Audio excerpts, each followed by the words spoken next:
মৃত অবস্থায় ছিল মেয়েটাকে, একে বলির বাঁকড়া করার জন্য আবার ওকে দিয়ে ওর পেনিসটাকে ইনজেক্ট করানো হয়েছে। আর সেই পুলিশ অফিসার গুলোকে নিয়ে বড় বড় করে হোর্ডিং টানিয়ে স্ট্যাটাস দেয় যে এই অফিসারটা যে খুব ভালো করে, আর ওই অফিসারটাই বড় খারাপ। আমি জানতাম ঘুষখোর, শুধু আমি মানছি ঘুষখোর। আরে ওর তো মঞ্চও দখল করছে এখন। কথা বলে যে দুটো স্টার আলা অফিসারদের পেছনে পেছনে তোরা ঘুরছিস, তারাই তোকে একদিন আবার ওই মুখে ফাটাতে বেশিক্ষণ লাগবে না। তোরা তো চা সিগারেট বিড়ি এইগুলোতে নিতিস না, কারণ অধ্যাপকই তো পুরো র্যাকেটটাকে চালায়। সেক্সুয়াল র্যাকেট, হোস্টেলে সেক্সুয়াল র্যাকেট, তারপরে হচ্ছে তোমার একটা ডাক্তারি যারা বা ইঞ্জিনিয়ারিং যারা পড়ে তাদের একটা নেশার পাচার চক্র, ঠিক তো উনি চালাচ্ছে। আমার মনে হচ্ছে আমি সিভিক ভলেন্টিয়ারটা কে যে ঢুকছে, সিভিক ভলেন্টিয়ারটা কে?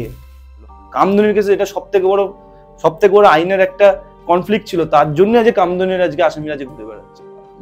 পোস্টমর্টমের প্রথম নিয়ম হচ্ছে রেপ অ্যান্ড মার্ডার কেসের ক্ষেত্রে তুমি রাতে কখনো পোস্টমর্টম করতে পারবে না। টালাতলার পুলিশ স্টেশন কি করলো, সঙ্গে সঙ্গে বডি নিয়ে এলো, বডি নিয়ে এসে ওই রাতে বেলা বডিটাকে চালান করে দেওয়া হলো। চোখটা রক্তাক্ত অবস্থায় ঠিকরে বেরিয়ে আসছে। যে মেয়েটাকে পেছন ঘুরিয়ে লাথি মেরানো হয়েছে তার ফলে তো চোখটা ঠিকরে বাড়া হয়েছে।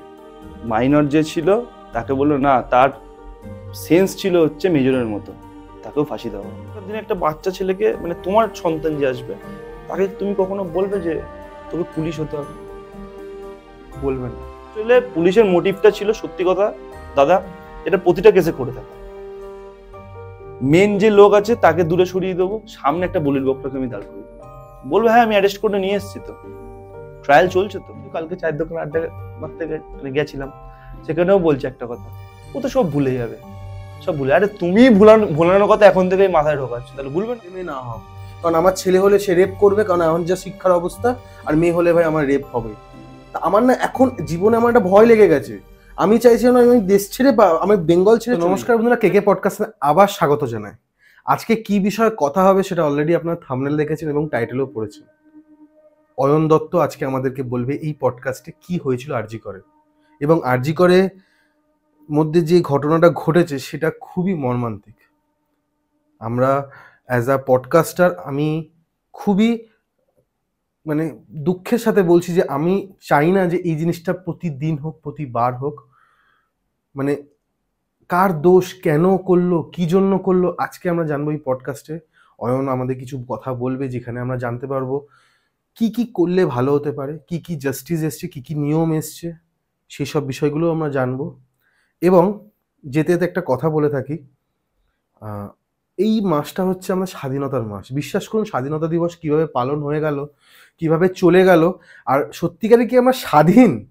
আজকে আমার ছেলে বা মেয়ে রাস্তায়, বিশেষ করে মেয়েদেরই বলি, মেয়েরা বা বোনেরা, আমার মা যারা আছেন, তারা কি রাস্তায় কি ফ্রিলি ঘুরতে পারছে? এই স্বাধীন কি হয়েছে আমাদের পৃথিবী, বা আমাদের দেশ কি স্বাধীন হয়েছে?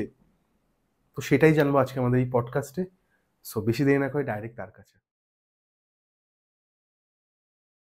কেমন আছো? ভালো আছি, সবে ল পাস করলাম আর কি, ঠিক আছে। আর প্রথম ধন্যবাদটা জানাচ্ছি তোমাকে, থ্যাংক ইউ, যাতে এই প্ল্যাটফর্মে আমাকে ইনভাইট করার জন্য। থ্যাংক ইউ কৌশিকদা। না, ব্যাপারটা হচ্ছে আজকে যে ঘটনা নিয়ে আমরা আলোচনা করব, মানে আমার কাছে না ভাষা নেই। কারণ এই যে ঘটনাটা ঘটেছে আজকে আরজি করে, সেই ঘটনার ব্যাপারে একটু জানবো তোমার কাছে। আমি বেশি কথা বলতে চাইছি। ঘটনার ব্যাপারে প্রশ্নটা করেছো, ঠিক প্রশ্ন, কিন্তু ঘটনার ব্যাপারে সবাই জানে, সারা সমাজ জানে, কিন্তু কেন ঘটছে এইটা সবাই জানে না। ঠিক, কেন এই ধরনের মনোভাবকে আনা হচ্ছে আর কি। আজকে কেন 4 বছরের মেয়েদেরকে রেপ করার কথা ভাবা হচ্ছে আজকে, এমনি তো তাও মানে বলতে নেই কথাটা, আজকে পডকাস্টে বলছি। আজকে এই মেয়েটা হচ্ছে 18 বছরের উপরে। আজকে বিভিন্ন অনেক মেয়ে আছে যারা 3 বছর 4 বছর, আর একটা 4 বছরের মেয়ে কি এমন বাজে ড্রেস পরে যে তার প্রতি তোর ব্যাড ফিলিংস আসবে?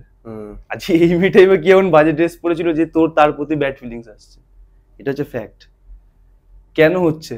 2012 সালে নির্ভয়া হলো, দেশ জাগলো, মাইনর যে ছিল তাকে বললো না, তার সেন্স ছিল হচ্ছে মেজরের মতো, তাকেও ফাঁসি দেওয়া হবে। দিল্লি গভর্নমেন্ট একটা দৃষ্টান্তমূলক শাস্তি দিল, সুপ্রিম কোর্ট একটা দৃষ্টান্তমূলক শাস্তি দিল, 2013 আবার কাম দিল, আবার 2024 এটা কেন? তার মাঝেও তো অনেক কেস হয়েছে, অনেক কেস হয়েছে, কিন্তু তার ট্রেস আউট পাবে না, কারণ প্রতিটা নিয়ে তো পক্সো ফাইল হয়ে যাচ্ছে। পক্সো কি? পক্সো মানে হচ্ছে তোমার আন্ডার 18 ইয়ার্স অফ এজের যে কোনো ছেলে মেয়ের ক্ষেত্রে যদি কোনো রকম সেক্সুয়াল অফেন্স বলো, অ্যাসল্ট বলো, যে কোনো ক্ষেত্রে অফেন্স বলো, সেটা ছেলে হতে পারে মেয়ে হতে পারে, সেই ক্ষেত্রে সেই একটাকে লাগু করা হয়েছে। খুব কঠিনতম এক সরকার বানিয়েছে, খুব কঠিনতম, নির্ভয়ার পরই বানিয়েছে 2012-তে। কিন্তু তারপরেও আজকে হচ্ছে 4 বছরের মেয়েরা রেপ্ট হচ্ছে, এটা কিন্তু বাস্তব। আজকে ডায়মন্ড হাবড়ার দিকে তুমি যদি যাও, ঠিক আছে, ডায়মন্ড হাবড়া বলছি, তারপরে বিশেষ করে বেঙ্গল সাইডটার আমি কথা বলছি। কলকাতা সাইডে যেটা লোক বলে যে কলকাতার মানুষের মেন্টালিটি খারাপ, মেন্টালিটি বাজে, কিন্তু আমি যেটা দেখছি আমার লাইফের এক্সপিরিয়েন্স থেকে, মানে আমি আমার ওকালতি অল্প দিনের অভিজ্ঞতা দিয়ে বলছি, বেশিরভাগ পক্সোর কেসগুলোই হচ্ছে বেঙ্গল সাইডের।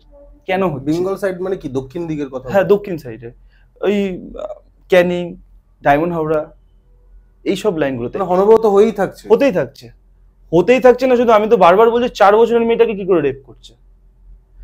কেউ কাকার মেয়ের সাথে সেক্সুয়াল হয়ে যাচ্ছে, কেউ মানে আর কি বলবো, এটা তো ভাষা নেই। আর আজকে এই মেয়েটা আজকে সমাজের সামনে এসেছে, সমাজের সামনে আসার ফলে জানতে পেরেছে যে মানুষ এই ঘটনাগুলো ঘটেছে। আজকে 376 কত ফাইল হচ্ছে, আজকে এই মেয়েটাকে গ্যাং রেপ করেছে অ্যাকচুয়ালি, কিন্তু পুলিশ বারবার প্রমাণ করার চেষ্টা করছে এটা হচ্ছে আনন্যাচারাল ডেথ। কেন মানে আমি বুঝতে পারছি তোমার হাসির পেছনে একটা রাগ লুকিয়ে আছে। রাগ তো অবশ্যই লুকিয়ে আছে, কারণ একটাই কারণ, যেখানে মেয়েটার ডেড বডিটা একটা দেখছে, যে যেখানে মেয়েটার চোখটা রক্তাক্ত অবস্থায় ঠিকরে বেরিয়ে আসছে, যে মেয়েটাকে পেছন ঘুরিয়ে লাথি মেরানো হয়েছে তার ফলে তার চোখটা ঠিকরে বাড়া হয়েছে, প্লাস তার চারিদিকের বডির স্ট্রাকচারটাকে এমন ভাবে ভেঙেছে, তারপরে কি করে সে বলতে পারে যে আনন্যাচারাল ডেথ? কেন? তারপর নাকি তার জনিতে নাকি 150 গ্রাম, এটাই বলছি, 150 গ্রাম সিমেন্ট পেয়েছে। সেই সিমেন্ট একটা ছেলের পক্ষে খুব জোরে 8 থেকে 9 গ্রাম পাওয়া যায়। আর এটা আমরা একটা মানে আমি নিজেকে লিটিগেন্ট ধরি, আমি আইনের ছাত্র হিসেবে যদি একটা লিটিগেন্ট পার্সন ধরি, বা তুমিও একটা নিজেকে লিটিগেন্ট পার্সন হিসেবে ধরো, তুমি বলবে এটা সম্ভব কি করে? তাহলে পুলিশ কমিশনার এটা বুঝতে পারছে না? হাইকোর্টকেই কেন সবসময় চোখে আঙ্গুল দিয়ে দেখাতে হবে যে না তোমার ন্যায়টা এখানে পেতে আসো? গরিব মানুষ কি করে ন্যায় পাবে? আজকে না কৌস্তব বাগচি, নাম নিচ্ছি ডিরেক্ট, কৌস্তব বাগচি, ফিরদৌস অ্যাডভোকেট, যে ফিরদৌস, সে বিকাশ রঞ্জন ভট্টাচার্যের ফ্রি অফ কস্ট লড়ছে। কিন্তু যেই মানুষগুলোর কাছে এই হাইলাইটেড হচ্ছে না, তাদের ফ্রি অফ কস্ট কে লড়বে? হিউজ পরিমাণের একটা হাইকোর্টের একটা ফিস লাগে, কে যাবে? প্রশ্ন এটা, কে যাবে? আজকে যেই মেয়েটার পোস্টমর্টমের প্রথম নিয়ম হচ্ছে, রেপ অ্যান্ড মার্ডার কেসের ক্ষেত্রে তুমি রাতে কখনো পোস্টমর্টম করতে পারবে না। টালাতলার পুলিশ স্টেশন কি করলো, সঙ্গে সঙ্গে বডি নিয়ে এলো, বডি নিয়ে এসে ওই রাত্রেবেলা বডিটাকে চালান করে দেওয়া হলো। সেই বডিটাকে আটকালো আমাদের কিছু আইনজীবী বা কিছু রাজনৈতিক বিরোধী দলের নেতা বা নেত্রী, যাই হোক, তারা আটকে, যেটা ভালো কাজ করেছে। কিন্তু আইনের মেন ফ্যাক্টটা হচ্ছে ল অ্যান্ড অর্ডারকে যদি যখনই ভায়োলেট হবে তখনই সেই ডেড বডিটাকে তোমার রাতেই করতে হবে। কি করে ল অ্যান্ড অর্ডার ভায়োলেট হলো? কিছু রাজনৈতিক দল হতে পারে, কিছু গুন্ডা হতে পারে, কিছু অমুক বাহিনী হতে পারে, তমুক বাহিনী হতে পারে, নাম নিচ্ছি না, তারা কি করলো, 4টে গাড়ি নিয়ে এসে সেই গাড়িটাকে আটকে রাখলো, ল অ্যান্ড অর্ডারটাকে মেনটেন করাচ্ছে না, তাই বলে তাকে পোস্টমর্টম করতে নিয়ে গেল। কামদুনির কেসে এটা সব থেকে বড় আইনের একটা কনফ্লিক্ট ছিল, তার জন্য আজকে কামদুনির আজকে আসামিরা যে ঘুরে বেড়াচ্ছে। এটা প্রত্যেকটা নিহতদেরকে দৃষ্টান্তমূলক একটা উদাহরণ, এক্সাম্পল সেট করা হচ্ছে। 2013 সাল থেকে আজকে 2023-এ তার জাজমেন্ট বেরিয়েছে, তারপরেও আজকে 2024-এও এই ঘটনা ঘটছে। একটা ঘটনাটা ঘটছে সাধারণ জায়গায় না, কিন্তু আমার এটা একটা রাগ কেন হচ্ছে, এটা রাস্তাঘাটে কিন্তু হয়নি ভাই, হচ্ছে কোথায়? একটা আরজি করের মতো বড় একটা প্রতিষ্ঠান, বা যেখানে মানুষ নিজের শরীর দেখাতে যায় এবং শরীরে নানান প্রবলেম দেখাতে যায়, সেখানে একটা মেয়ে যখন সেফ না, একটা মেয়ে সেফের থেকে দাদা একটা মেয়ে সেফের একটা সব থেকে বড় রিজন, ঠিক আছে?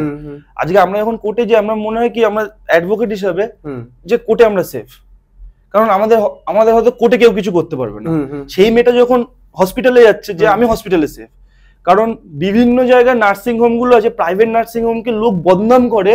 আমি একটা কথা বলছি, প্রাইভেট নার্সিং হোমে এমন নিয়ম আছে, যারা রাত্রেবেলা যদি নাইট ডিউটি করে তাদেরকে মানে সিকিউরিটি গার্ডের কাছ থেকে পারমিশন ছাড়া তুমি বেরাতে পারবে না। আমাদের এখানে সেই পারমিশন কোথায়? আমার মনে হচ্ছে আমি সিভিক ভলেন্টিয়ারটা কে যে ঢুকছে, সিভিক ভলেন্টিয়ারটা কে?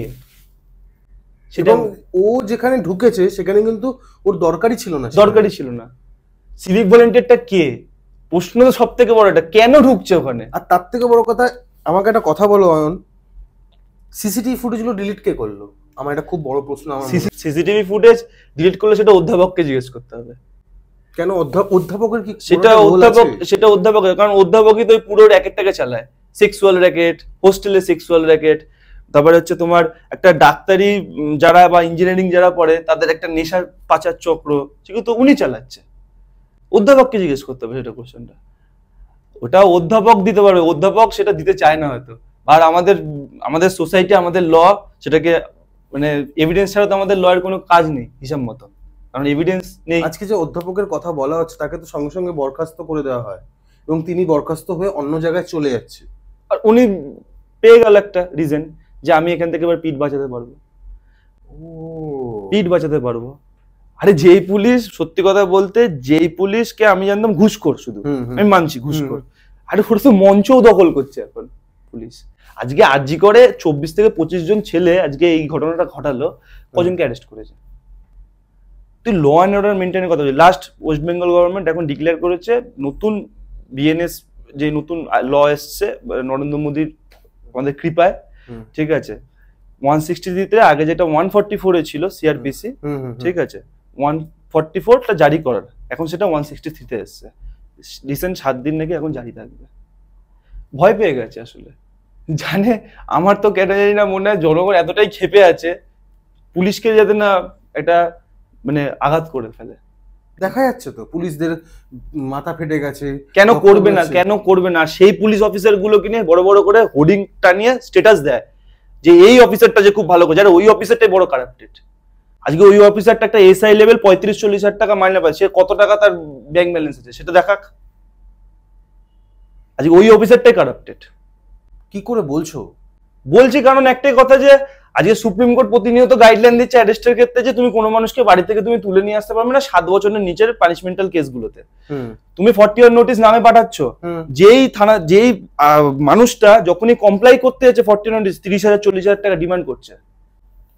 প্রচুর হচ্ছে, মানে কেন হচ্ছে? ইনভেস্টিগেশনের সাথে নাকি সহযোগিতা করতে হবে। আমরা এখানে কি সেফ নেই? আমাদের আজকে যে পশ্চিমবঙ্গে আমরা যেখানে রয়েছি, সেখানে কি আমরা অ্যাজ আ লয়ার, আমি তোমাকে জিজ্ঞেস করছি, অ্যাজ আ ভাই হিসাবে তোমাকে জিজ্ঞেস করছি, আমার আমার আমার মানে আমি জানো, আমার মনে হয় আমার মাঝে মাঝে যে আমার কোনো ছেলে মেয়ে না হোক, কারণ আমার ছেলে হলে সে রেপ করবে, কারণ এখন যা শিক্ষার অবস্থা, আর মেয়ে হলে ভাই আমার রেপ হবে।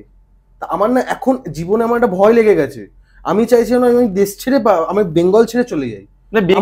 বেঙ্গল আজকে মানে আমি কি ঠিক বলছি? তুমি খুব একটা খারাপও বলছো না, আবার একটা দিকে কি বলতো, যে সবাই আবার রেপিস্ট নয়, আবার সব মেয়ে আবার রেপ হয় না, এটা দিকটা আমাদের দেখতে হবে। আজকে আরেকটা দিকেও দেখতে হবে, যে লটা চেঞ্জের কথা বলছে, লটা এর কথা বলছে। বহুত ছেলে আছে এরকম, 90% অনেক ছেলে আছে যাদের মিথ্যা মামলায় শ্বশুর রেপ করেছে, যার ক্যাপাবিলিটি নেই, যার পেনিসটা ক্যাপাবিলিটি নয় যে সেই রেপটা করার জন্য, সে রেপ করেছে।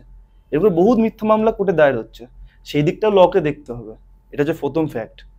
কিন্তু লকে এমন একটা জিনিস আনা উচিত যে পুলিশ যাতে এভিডেন্সটা যাতে টেম্পার না করতে পারে, কারণ অ্যাডভোকেটদের আজকে কামধেনু কেসের অ্যাডভোকেটদের লোক ছিচি করছে।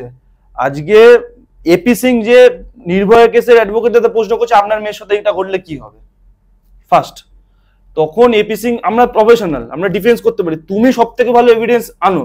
আজকে এপি সিং কি পারলো তাদেরকে ফাঁসি আটকাতে? পারেনি। কিন্তু ওনার কয়েকটা স্টেটমেন্ট কিন্তু খুব গায়ে লাগার মতো। রাত্রিবেলা আপনার মেয়ে বেরোচ্ছে কেন? না ওইটা সেক্ষেত্রে তো ওনার কন্ট্রোভার্সি আছে, আমি এটা মানছি, কিন্তু আমার ক্ষেত্রে যেটা বলে অ্যাজ আ আইনের দিক থেকে, আজকে ও অনেক কথা বলতে পারে, আজকে এভিডেন্সটা সঠিক ছিল না। সেটা আমি একটা কথা, আমার যেটা আমার মনে হচ্ছে, তোমাকে আমি টুকছি, যেটা হচ্ছে অবশ্যই একটা আমি ধরে নাও তোমাকে আমি কথা বলছি, তোমার সাথে আজকে কথা বলতে বলতে আমি কোনো রকম, তুমি আমাকে চড় মারো, আমি মিডিয়াতে বলবো নাকি আমি আগে থানায় যাব? না মিডিয়াতে কেন বলবে? মিডিয়াতে বলবো না, আমি থানায় যাবো যে অয়ন আমাকে একটা চড় মেরেছে, আমি ওর সাজা চাই। আমি যদি এখন মিডিয়াতে এসে চিল্লাতে আমাকে অয়ন মেরেছে, এই মিডিয়া অ্যাকচুয়ালি ল এন্ড অর্ডারটাকে তো মেইনটেইনই করে না। মেইনটেইনই তো, আমার তো এটাই প্রশ্ন, যখন মিডিয়া এতটাই বুঝতে পারছে, এত কিছু বুঝতে পারছে, তাহলে সেইভাবে কেন মানে মিডিয়াটাও মনে হয় না মাঝে মাঝে কারাপ্টেড? না, মিডিয়া থাকা করে কারাপ্টেড, যেটা তোমার ছোট্ট ঘটনা ঘটবে সেটাকে বড় করে দেখাবে যাতে ওদের টিআরপি বাড়ে। টিআরপি বাড়ে। আজকে যে কোনো ক্ষেত্রে আমি বলছি সবার একটা স্বার্থ জড়িয়ে আছে। আজকে একটা জজ সাহেব একটা আসামিকে ফাঁসি বা একটা কিছু একটা পানিশমেন্ট দিলে 12 পয়েন্ট পাবে, এটা তাদের প্রমোশনে কাজে দেবে। কিন্তু সে যদি পানিশমেন্ট না দেয় বা কিছু করে সেক্ষেত্রে তার 12 পয়েন্ট পাবে না। সে ডিফেন্স অ্যাডভোকেট কি কারণে লড়ছে? একটাই কারণে লড়ছে, তার নাম ফেমের জন্য। আজকে এপি সিং কে এত লোক বলছে, এপি সিং কিন্তু এপি সিং এর নাম কামিয়ে বেরিয়ে গেছে। আজকে এপি সিং প্রতিটা ইন্টারভিউতে এপি সিং। কেন এপি সিং? তার নাম ফেম তো হয়েছে। যে পাবলিক প্রসিকিউটর লড়ছে সে তো তার নিজের ধান্দা লড়ছে, আমি আজকে এপিপি আছি, আমি আরো বড় পোস্টে যাব। আমি আজকে লোয়ার কোর্টের অ্যাডিশনাল পাবলিক প্রসিকিউটর হচ্ছে, আমি আমার হাইকোর্টের পাবলিক প্রসিকিউটর হব। স্বাভাবিক কথাটা। তাহলে ন্যায়টা কোথায় গেল? প্রশ্নটা তো এটা। মানে আমরা কি জীবনে এই ন্যায়ের বিচার সবাই যেদিনকার স্বার্থ, আজকে একটা কথা বলছি কৌশিক দা, এই যে ঘটনাটা ঘটেছে, একটা কথা বলছি, ওই যাদের নাম বললাম যেসব অ্যাডভোকেটদের মুখ থেকে নামটা বেরিয়ে গেছে, তোর অনেক ভালো কাজ করছে। আজকে অ্যাডভোকেট ফিরদৌস, তার টাইটেলটা আমার মনে নেই, সে হাইকোর্টের কাছে নিজে দ্বারস্থ হয়ে বলছে, তার লাইভ স্ট্রিমিং আছে ইউটিউবে, কেউ দেখে নিতে পারে। সে নিজে বলছে যে আমি নিজে কামদুনি কেসের ডিফেন্স অ্যাডভোকেট, আমি জানি যে এই কেসে কি হতে পারে না হতে পারে। তাই হাইকোর্টকে বলছে যে আমি আজকে এই মেটার হয়ে দাঁড়াচ্ছি কমপ্লেনেন্ট হিসাবে, ন্যায় পাওয়ার জন্য দাঁড়াচ্ছে। এটা খুব ভালো দিক। কজন দাঁড়ায় আজকে? বিকাশ রঞ্জন ভট্টাচার্য, আজকে কৌস্তব বাগচি, যে ফিরদৌস যার কথা বলছি, আমার টাইটেলটা এক্সাক্ট মনে পড়ছে না, তাদের ফিস কজন বহন করতে পারবে? তারা তো ন্যায়ের জন্য এগিয়ে এসছে। আর আরেকটা কথা যেটা বলি, যে রাস্তাঘাটে যেসব নাম ঠাম নিয়ে হচ্ছে, ওইগুলোতে আমি একটু বিরোধী। কেন বিরোধী? তোমাকে আমি আগে পডকাস্টটা শুরু হয়ে যাওয়ার আগে বলেছিলাম যে নাম কখনো আমি ডিসক্লোজ, তুমিও করো না আমিও করি না। কেন করি না?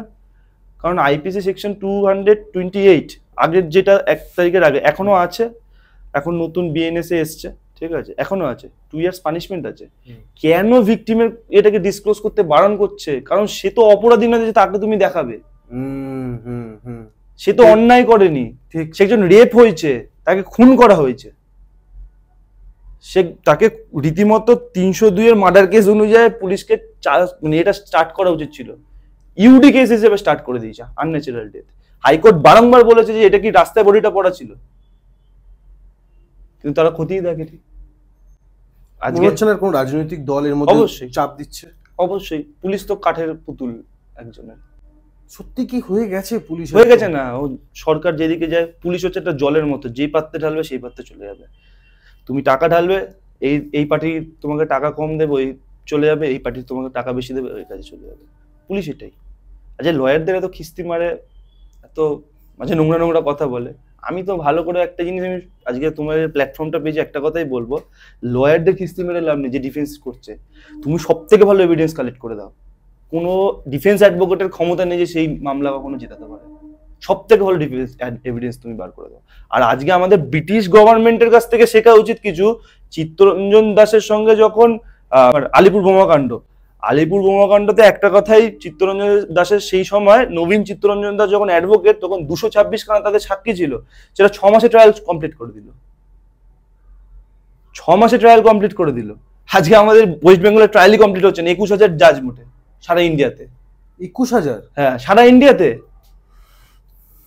34টা করে ওয়েস্ট বেঙ্গল গভর্নমেন্ট প্রতি বছর জাজের জন্য নিয়োগ করছে। আর ছেলেমেয়েরা পড়ছে, প্র্যাকটিসিং অ্যাডভোকেট বেড়ে চলেছে। যদি এখানে না পায়, তারপরে তারা জুডিশিয়ারি যাচ্ছে, চাকরি যাচ্ছে। কোয়ালিটি অ্যাডভোকেট আসছে কোথায়? কোয়ালিটি দরকার, তাহলে এরা ন্যায় পাবে, তাহলে এরা ন্যায় পাবে না কখনো। আজকের কামদুনির কেসে 14খানা পিপি চেঞ্জ হয়েছে, সেই মামলাটা কিছু থাকে? সেই মামলাটা কিছু থাকে না, লড়ার তো কেউ নেই। এখন একটা কথা জিজ্ঞেস করবো, যেটা হচ্ছে যে ছেলেটাকে মনে হয় ফাঁসানো হয়েছে, বা সিভিক ভলেন্টিয়ার যাকে বলা না, ওকে একটা কন্ট্রোভার্সি আছে এটা নিয়ে। ও নাকি, একটা কথাটা বলতে নেই তাও বলছি, ও নাকি আগের মানে মারার টাইম অবধি একে যখন মারতে থাকছিল, পেলভিক বোন টোন সব ভাগতে থাকছিল, সেই টাইমটা অবধি ওরা রেপ্ট করেছে মেয়েটাকে। তারপরে যখন মৃত অবস্থায় ছিল মেয়েটাকে, একে বলির বাঁকড়া করার জন্য আবার ওকে দিয়ে ওর পেনিসটাকে ইনজেক্ট করানো হয়েছে। সেটা আবার মৃত অবস্থায়, কিন্তু মারা গেছিল মেয়েটা। এটাই হচ্ছে আমাদের মানে সাইকোলজিক্যাল আমাদের হচ্ছে ডিফেক্ট আছে আমাদের। আজকে ছেলেদের উপর আঙ্গুল উঠছে, মেয়েদের উপর আঙ্গুল উঠছে। আজকে ওই মেয়েটা কি এমন খারাপ ড্রেস পরেছিল যে তুই করবি? আজকে একটা মেয়ে মারা যাবার পরেও তার প্রতি তোর কি এমন ইয়ে থাকে যে তাকে তোর এটা করতে ইচ্ছা করবে। যাকে বলা হয় বলির বাঁকড়া, সেই বলির বাঁকড়া হচ্ছে সিভিক ভলেন্টিয়ার। পুলিশের আসলে পুলিশের মোটিভটা ছিল সত্যি কথা দাদা, এটা প্রতিটা কেসে করে থাকে। মেন যে লোক আছে তাকে দূরে সরিয়ে দেবো, সামনে একটা বলির বকরাকে আমি দাঁড় করিয়ে দেবো, বলবো হ্যাঁ আমি অ্যারেস্ট করে নিয়ে এসেছি, তো ট্রায়াল চলছে। তো সিবিআই পুলিশ যখন সিবিআই আর্নিশের যখন মৃতদেহ পাওয়া গেল, অনিশ ডেথ কেস, ঠিক আছে, কাস্টোডিয়াল ডেথ কেস, 3 জন অফিসার এসে ছাদ থেকে ফেলে দিল, ঠিক আছে, ধরা কে পড়লো? Civic volunteer. ওসি কেউ ধরা পড়েনি। সিভিক ভলেন্টিয়ারটা প্রতিবারই হয়, ওদেরকে আসলে একটা বলির বাঁকড়া করে মানে রেখে দেওয়া হয়। আর সিভিক ভলেন্টিয়ার গুলোর জন্য একটা কথাই বলবো, ওরা নিজেদেরকে খুব বড় অফিসার মনে করে, প্রচন্ড বড় অফিসার মনে করে। আমি একটা কথা বলি, যে 2 স্টারওয়ালা অফিসারদের পেছনে পেছনে তোরা ঘুরছিস, তারাই তোকে একদিন আবার ওই মুখে ফাটাতে বেশিক্ষণ লাগবে না। তোরা তো চা সিগারেট বিড়ি এইগুলোতে নিতিস তাদেরকে। ভাবি সাধারণ মানুষকে আজকে ট্রাফিক সিগন্যালে দাঁড়ালে ওরা হচ্ছে সব থেকে বড় অত্যাচার করে, এই সিভিক ভলেন্টিয়ার গুলো। র ভাষায় আমি কথাটা বললাম। তা ওদের ক্ষেত্রে আমি বলছি যে এই চাটুকরিতাটা যাতে বন্ধ কর।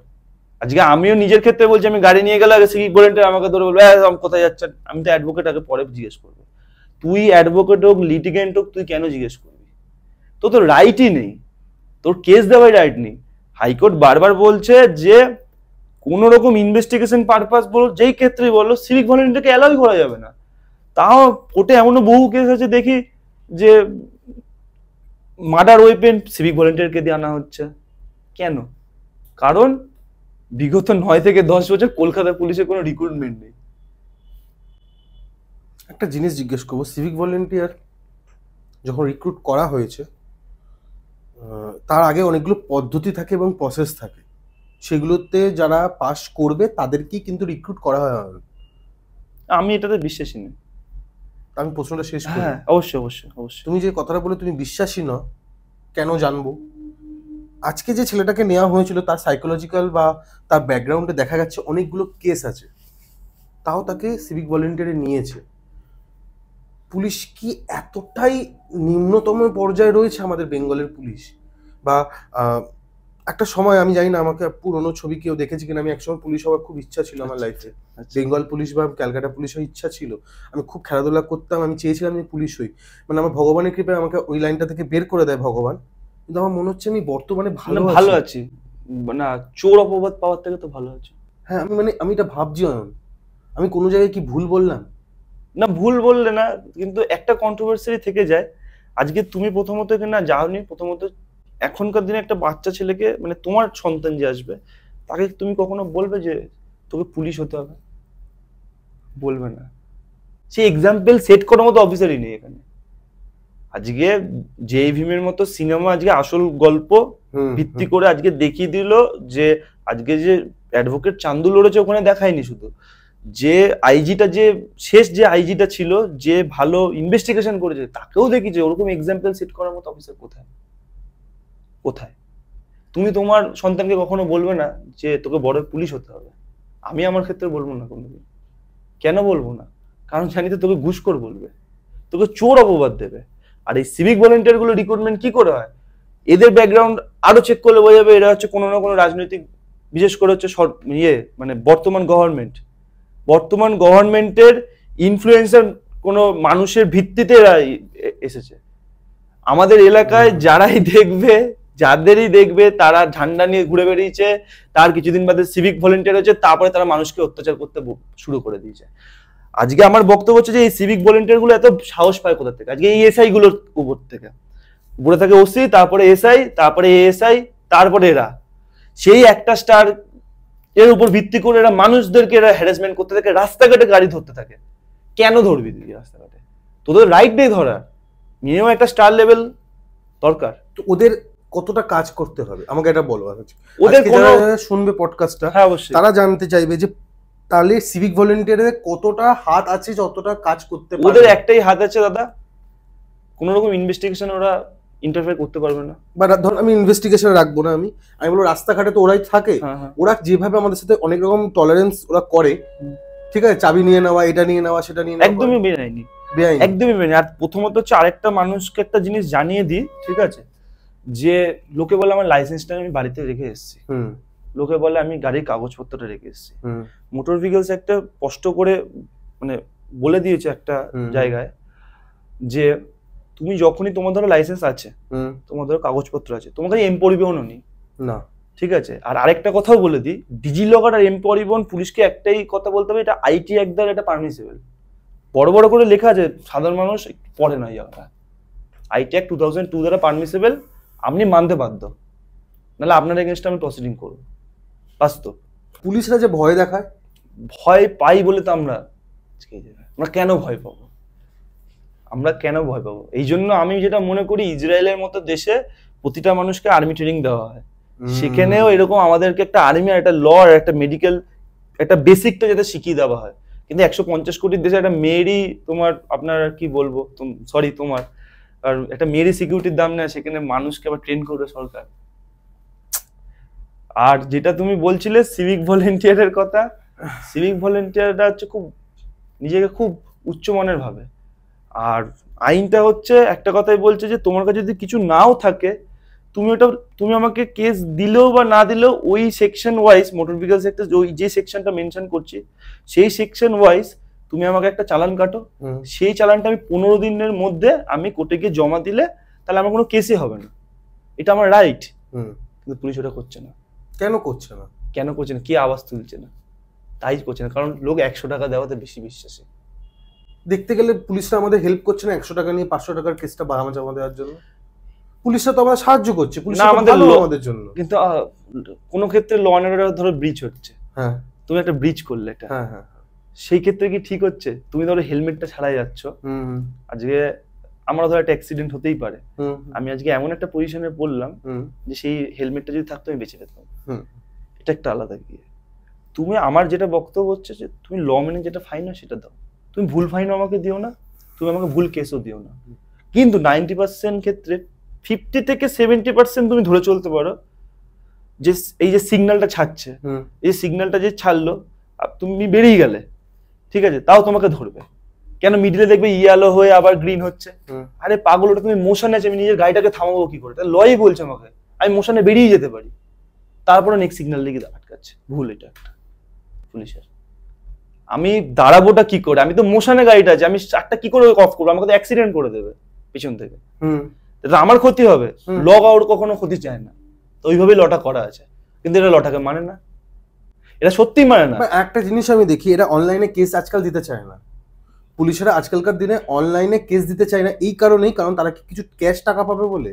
অবশ্যই আমি তোমার সত্যি বলে, আমার বাইক আছে, আমি আমার ভাই দুজনের আমার বাইক আছে, আমরা যখন রাস্তাঘাটে এরকম বেরিয়েছি এবং লোকেরা আমাদের পুলিশ ধরেছে, কোনো না কোনো ভাবে কোনো ধরেছে, এই দিক দিয়ে আপনার নো এন্ট্রি ছিল স্যার, আপনি কেন বেকার, ভালোভাবে ব্যবহার করেছে, স্যার প্লিজ 100-150 টাকা দিয়ে দিন। না, এটা দেওয়া উচিত নেই। আজকে আমি যদি দিয়ে দিই আমার কোনো কেস হলো না, এটা তুমি ভাবলে যে আমি ওখান থেকে রিলিফ পেয়ে বেরিয়ে এলাম, কিন্তু নেক্সট ডেটে কি হবে? এই 100টা করতে করতে ওর লোভ বেড়ে যাবে। তুমি আজকে সাফারে পড়লে, আরো 10 জন তো সাফারে পড়বে, তখন কি হবে? তুমি অনলাইন কেস দাও আমাকে। আমি জানি স্টার ছাড়া তো কেউ কেস দিতে পারবে না। ওটাই তো বলছি। আমাকে গাড়ি দাঁড় করাচ্ছে, একটা দেখলাম বিনা স্টারওয়ালা খাকি এবং সাদা জামা পরে, তার কিন্তু স্টার ছিল না। তার কি রাইটস আছে? একদমই রাইট নেই, সে তো কনস্টেবল। মিনিমাম এএসআই বা এএসআই তো রাইট থাকতেই হবে। সে হাত দেখাবে বা আসলে ব্যাপারটা হচ্ছে এদের সবকটাকে চামচা করে রাখে। ও, এটা চামচা। মেন অফিসের ওখানে বসে থাকবে, গাড়িতে বসে থাকবে, দেখবে মিলিয়ে দেখবে। আমি তো রাস্তাঘাটে, আরে হ্যাঁ আমি দেখছি পিছনে গাড়িতে বসে পান বিড়ি গুটকা খাবে, এই গাড়িটা ধরে নিয়ে এরকম। এটা হচ্ছে চামচা। এই চামচাগুলো এদের উপর ভিত্তি করে চলে, সোজা কথা দাদা। ও তো 20 টাকা 30 টাকা রাস্তাবেলায় ফেলে দিল আমাদের গড়িয়ার মোড়ে, আমি তো আমার বাড়ি যেহেতু বাসরুনি, গড়িয়ার মোড়ে পাটুলির সামনে ফেলে দিল, ওটা কি করেছে? আরে পুলিশের এই অবস্থা, ফটো তুলে লোক দেখাবে, তোরা ইনভেস্টিগেশন করবি কিভাবে? তোরা ওয়েল ট্রেন কোথায়? একটা আসামিকে যদি ভালোভাবে পানিশমেন্ট দিতে হয়, অ্যাকিউজডকে মিনিমাম একটা আয়োকে 4 ঘন্টা করে প্রতিদিন পড়তে হবে ওই কেসটার উপর। পড়াশোনা করবে? কে করবে পড়াশোনাটা? আর একটা থানায় কটা এসআই আছে? সেটাই বক্তব্য। একটা তুমি তোমার থানার এলাকাটাই বলো যে তোমাদেরটা তিলজলা থানা, কত বড় এরিয়া?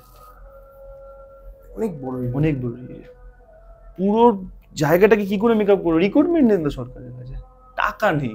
তো এত গরম কেন পুলিশদের মধ্যে? মধ্যে কি আমার মানে আমি একটা জিনিস তোমায় বলি, আমি কিছুদিন আগে পুলিশ থানায় গেছিলাম। আনফরচুনেটলি আমার একটা সিচুয়েশনের জন্য আমি হাফ প্যান্ট পরে চলে গেছি। আমি জানি অফিসিয়াল জায়গায় গেলে ফুল প্যান্ট পরতেই হয় ভাই, আমি এটা জানি এবং আমার সেই জ্ঞানটা রয়েছে। যতদূর পড়াশোনা করেছি আমি জানি না তারা কতটা। আমি পরে চলে গেছি এবং তারা সে বেরিয়ে এসছে, আমাকে বললো কি কারণ। একটা স্যার ছিলেন, তিনি চলে গেলেন। ভিতর থেকে আমি তাকে চিনি না। আর একটা জিনিস, সিভিল ড্রেসে মানে নর্মাল এই ড্রেসে পরে থাকা যে কোনো পুলিশকে আমাকে চার্জ করতে পারে না? হয়তো অন ডিউটি ছিল, কিন্তু বা তুমি তো চেনো না। কিন্তু বাস্তব ক্ষেত্রে এটা সবার কথা বল, পুলিশের কেন এই সমস্যাটা? এটা ব্রিটিশ পিরিয়ড দিয়ে চলে আসছে। নর্মাল ড্রেস পরে না, নর্মাল ড্রেস পরে চার্জ না। এই যে ওদের রক্তে ঢুকে গেছে না যে মানুষকে হ্যাটা করবো, হ্যাঁ, এটা ব্রিটিশ পিরিয়ড দিয়ে চলে আসছে। আমাকে কি বলছে, আমাকে তোমার ঘটনাটা বলি। আমাকে বলছে তুমি হাফ প্যান্ট পরে কেন আসছো? স্যার সিচুয়েশনটা এরকম ছিল, হাফ প্যান্ট বলে জানো না? আলাম হ্যাঁ সব জানি আমি। আমার বাড়িতে যদি এখন একটা বিরাট বড় প্রবলেম, আমি জামা দেখো, আমি তো গেঞ্জি পরে বেরিয়ে যাবো ভাই আমার মানুষকে বাঁচানোর জন্য। আমাকে এমন ভাবে দেখলো যেন মনে হচ্ছে না তুমি অপরাধী, ও হচ্ছে বহুত বড় একটা সিয়ানা পুলিশ। মানে একটা মানে আমি বুঝতে পারি না, আমি মানে আমার নিজের খারাপ লাগছে একটা পুলিশ এরকম হয়ে গেছে আজকালকার দিনে। কেন এটা কেন? তোমরা আইনে কি তোমার কোনো এরকম বাধা বিপত্তি নেই একটা পুলিশকে সাজা দেওয়ার জন্য? আচ্ছা, তো কিন্তু এখন আইনটা যেটা করেছে, কি করেছে একটু বলো। এখন খুব একটা বাজে একটা, মানে আমি এটা নিয়ে কনফ্লিক্ট করবো না। মোদী সরকার যেহেতু বানিয়েছে, গভর্নমেন্ট বানিয়েছে, আমি করবো। কিন্তু একটা এসে গেছে। আগে কি ছিল, পুলিশ যদি অত্যাচার করতো তুমি ডাইরেক্ট ম্যাজিস্ট্রেটের কাছে গিয়ে একটা কমপ্লেন করতে পারতে। ওকে, ঠিক আছে, গিয়ে 200 সিআরপিসিতে তুমি কমপ্লেন করলে, করে সাহেব কগনিজেন্স নিল, নিয়ে মামলাটাকে স্টার্ট করলো। এখন কি হচ্ছে সেটা নেই। এখন বলছে যে তুমি তার হায়ার অথরিটিকে জানো। ঠিক আছে, মানলাম, হায়ার অথরিটিকে আমি জানালাম, পৌঁছাবো কিভাবে? মানলাম। তো ধরো তুমি সুপারিনটেন্ডেন্ট অফ পুলিশ বা ডিসি করে তুমি গেলে, নেক্সট স্টেপটা হচ্ছে সেও কোনো কথা শুনলো না। তারপর কি করছে, ম্যাজিস্ট্রেটের কাছে তুমি গেলে, নেক্সট কোর্ট অবধি তো তুমি যাবে, কারণ তোমাকে কোনো না কোনো উকিল তোমাকে হেল্প করবে, একদমই তার কাছে দ্বারস্থ হয়ে যাবে। তখন হিয়ারিং হবে। হিয়ারিং হয়ে যাওয়ার পর তারপরে দেখা যাবে যে ম্যাজিস্ট্রেট সাহেব সেই অফিসারকে আবার ডাক করাচ্ছে, তার হায়ার অথরিটির অফিসারকে ডাক করে জিজ্ঞেস করা হচ্ছে আপনার যে ডিপার্টমেন্টের যে লোকটা এই মানে এই নোংরামিটা করেছে সেটা কি ঠিক কি ভুল, সে কার হয়ে কথা বলবে, সে কার হয়ে কথা। এটা কি লয়ের কথা বলছো তুমি? এক্স্যাক্ট করেছে এটা ল হয়েছে। হ্যাঁ, এটা কি বুদ্ধিতে লটা করেছে জানি না, কিন্তু এটা চেঞ্জ হবে। সুপ্রিম কোর্টে তো কেস হবে, এখন 1 মাস এসএসএস হবে, 1 না 1.5 মাস রানিং, কিন্তু চেঞ্জ হবে। এটা চেঞ্জ হবে। এটা ল? এটা হ্যাঁ, এটা আমাদের এখন নতুন এসেছে। পুলিশের এগেইনস্টে এখন এফআইআর করা হচ্ছে, খুব টাফ একটা সিচুয়েশন। সেটা আজকে অ্যাডভোকেটদের কথা বলছে, আজকে সাবাম বলো, এদের মতো অনেক আছে যারা আমাদেরকে হেল্প করে, কিন্তু তারা না থাকলে হয়তো অ্যাডভোকেটদেরও তাদের সিকিউরিটিটার উপর মানে এত বছর আইন পড়ে ওদের কাছে মার খেতে হতো। এটা বাস্তব। আজকে বার আছে বলে আজকে ওদেরকে ডেকে আবার ক্ষমা চাওয়ানো, আবার এ করা, এই জিনিসটা করছে, তারা আটকাচ্ছে। কিন্তু সমাজের প্রতিটা শ্রেণীর মানুষ যাতে পায় সেটার জন্য এইটা একটা বার করে দিয়েছে। পুলিশের এগেইনস্টে এখন এফআইআর করা হচ্ছে সব থেকে কঠিন বিষয়, যেটা আগে ছিল না। আগে করা যেত, আগে সহজেই করা যেত। তোমার কাছে এটা কি ভালো না খারাপ? আমার কাছে অবশ্যই খারাপ। আমি তো সিটিজেন বলছো না, এটা লয়ার বলছো? সিটিজেনও বলছি, লয়ারও বলছি। আমি তো আর মানে পুরো একটাকে আমি বাজে বলছি না, এই পার্টটাকে আমি বাজে বলছি। যে পুরো একটাকেই যদি আমি বাজে বলে দিই সেটা নয়, কিন্তু এখানে ব্যাপারটা, এখানে আমি শুধু ওই জায়গাটা পোর্শনটাকে বলছি যে এটা আমার কাছে মনে হয় যে এটা রাওলাট অ্যাক্টের মধ্যে একটা অ্যাক্ট মানে আইন বানানো হচ্ছে। ব্রিটিশ গভর্নমেন্ট যখন ছিল সেই সময় পুলিশ স্টেট ছিল। পুলিশ স্টেট কখন বলা হয় যে পুলিশ যেটা করবে সেটাই হবে, শেষ কথা। আদালতও ব্রিটিশ সরকার ছিল, ঠিক সেরকমই পুলিশ স্টেট হচ্ছে। পুলিশের কেন এতটা ইয়ে হবে না, কেন হবে না? এটাতে সব থেকে বড় পার্থক্য। আজকে অ্যারেস্টের টাইমে আইনের জায়গায় বড় বড় করে লিখে দিচ্ছে যে ওখানে কারোর এগেনস্টে যদি তোমার সন্দেহজনক মনে হয় তুমি অ্যারেস্ট করো। ওই পাওয়ারটা তো আজকে সন্দেহজনক মনে হচ্ছে, এটা ভালো ক্ষেত্রে ইউজ হচ্ছে, এটা খারাপ ক্ষেত্রেও তো ইউজ করছে না, বেশিরভাগ ক্ষেত্রে খারাপ দেখা যাচ্ছে। তো পুলিশদের কোনো জোর নেই? আমি আমি এটা আমি ধরো না, আমি আজকে কিরকম নেতা জোরের হলাম। কথা বলছি? হ্যাঁ, আমি তোমাকে একটু বুঝিয়ে বলি। আমি আজকে ধরুন একটা বড় নেতা, যে কোনো পার্টির একটা বড় নেতা আমি আজকে, ঠিক আছে, সেই নেতা হয়েছি এবং এই পাওয়ারটাকে আমি ইউজ করছি পুলিশের সেফটির জন্য। পুলিশরা জানে কিন্তু আমার মতো একটা অশিক্ষিত লোককে আমাকে, তুমি আইপিএস এত পড়াশোনা করে এসেছো, তোমাকে আমাকে সিকিউরিটি দিতে বাধ্য। তুমি বাধ্য। ঠিক বলছি আমি কি? আমার কোনো জায়গায় ভুল না আছে? না ঠিক। তাও পুলিশরা এটা করছে এবং তাদের পা চেটে চেটে তাদের পা পরিষ্কার করে দিচ্ছে। কিন্তু পুলিশরা কি একবার নিজের বিবেক বা নিজের বাড়িতে সন্তানের মুখ দেখে তারা ভাবে না যে এটা কি করছি আমি, বা এটার কারণটা কি? অয়ন, মানে ওদের একটাই বক্তব্য হয়ে যায় যে সবাই দোষ দিচ্ছে আমাদের, কিন্তু আমরা তার মেন লোক না, আমাদের চাপে পড়ে করছি। অ্যাকচুয়াল আইন অনুযায়ী যদি পুলিশ অফিসাররা সবাই একজোট হয়ে একটা কাজ করে, সেক্ষেত্রে দেখবে বহু ভোট আছে এমন গেছে, দেখবে নিরাপদভাবে কেটেছে। পুলিশ সেদিনকার অ্যাক্টিভ ছিল আসলে। রাজনৈতিক দল আছে, নির্বাচন কমিশনের কথা অনুযায়ী, রুলস মেনে অনুযায়ী সেটাকে চালিয়েছে। বহুত ভোট হয়েছে, এরকম এরকম অনেক ভোট আছে। কিন্তু যখনই রাজনৈতিক দেখবে পঞ্চায়েত ভোট কেন সুষ্ঠুভাবে হয় না, কেন হয় না? রাজনৈতিক দলের বেশি প্রভাব থাকে, চাপে ইনফ্লুয়েন্স হয়ে গিয়ে অন্য দলের লোকের হয়ে কথা বলবে না, নিজের পার্টির হয়ে কথা বলবে। হিসাব মতো একটা পার্টিগত পুলিশ, এটা পার্টিগত পুলিশ। সাধারণ মানুষের জন্য না আজকালকার দিনে পুলিশ। সাধারণ মানুষের জন্য তো আজকে সত্যি কথা বলতে আইনের কাছে কথাটা বলতে আমার খুব খারাপ লাগছে, আজকে মানুষ আইনের কাছে পৌঁছাতে পারছে না। আজকে আইনের কাছে পৌঁছাতে পারছে না। আজকে আমি বারবার এই কথাটা কেন বলছি, যে অ্যাডভোকেটরা ওই কমপ্লেনেন্টেড হয়ে দাঁড়িয়েছে, আজকে অন্য কোনো ঘটনা এত হাইলাইটেড না হলে সে হাইকোর্ট অব্দি যেতেই পারতো না।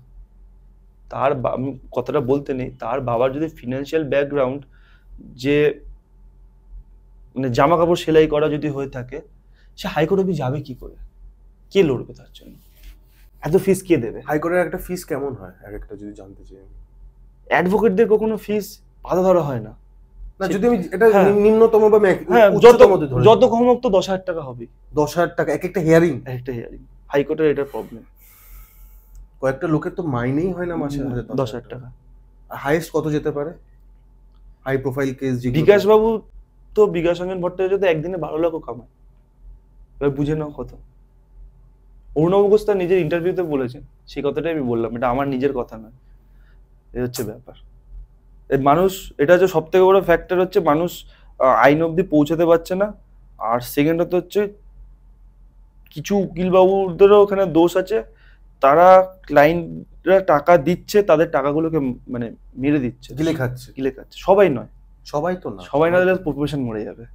সবাই নয়, দেখবে মানে ভালো মোটা মোটা সোনার চেন তারা পড়ছে, তারা লাক্সারিয়াস লাইফ কাটাচ্ছে, ভালো সোনার আংটি পড়ছে, তারা দেখাচ্ছে যে আমি একটা ভালো আছে, কিন্তু ওটা ওকালতি নয়, ওটা ওকালতি নয়। ফিজ নেবো না কেন নেবো, যেটা তাকেও আমাকে দেখতে হবে, আমার নিজেকেও দেখতে হবে, আমার পেটটাও তাকে দেখতে হবে, তার পেটটাও দেখতে হবে। এটা কেউ মানে না, এটা সত্যি কেউ মানে না। এটা কি এটা স্ট্রাকচার, মানে বাধা ধরা, যে স্ট্রাকচারটা হাইকোর্টের আমি এত নেব, আর শিয়ালদা কোর্টে এত নেব, বা আলিপুর কোর্টে এত নেব? আলিপুরে আমি প্র্যাকটিস করি, আলিপুরে এমনও দেখেছি যে একটা নর্মাল সিলোতানির কেসে 2 লাখ টাকা চার্জ করছে। ওই জন্য বললাম অ্যাডভোকেটদের কখনো ফিস স্ট্রাকচার হয় না। আমি কি হাইকোর্টে যদি ধরো তুমি আজকে, আমি জানি না ভগবানের কৃপায় তুমি হাইকোর্টে একটা লয়ার হলে জায়গা পৌঁছালে, তুমি অনেক কষ্ট করে, অনেক শিখে, অনেক জেনে, তখন কি তুমি কি সেই ফি স্ট্রাকচারটা 10,000 টাকা না করে 1,000 টাকা করতে পারো? আমি না, কেন পারবো না? পারবে তুমি? হ্যাঁ, কেন পারবো না, কেন পারবো না? আজকে প্রবলেমটা হচ্ছে যে মানুষ ভাবে যে একটা কেস খেলাম, সে অ্যাকিউজড হোক, আমি বলছি, আমি আমার দিক দিয়ে বলছি, সে লোয়ার কোর্টের একটা আমি কেসের কথা বলছি, খুব অল্প পরিমাণ টাকা খরচা হয়। উকিল বাবুরা, আমার বক্তব্য যে তোমার যেটা ফিস সেটা তুমি চাও, অমুক বাবুর নাম করে তমুক বাবুকে খাওয়াতে হবে বলে টাকাটা নিও না। এটা হচ্ছে আমার গুরুর শিক্ষা।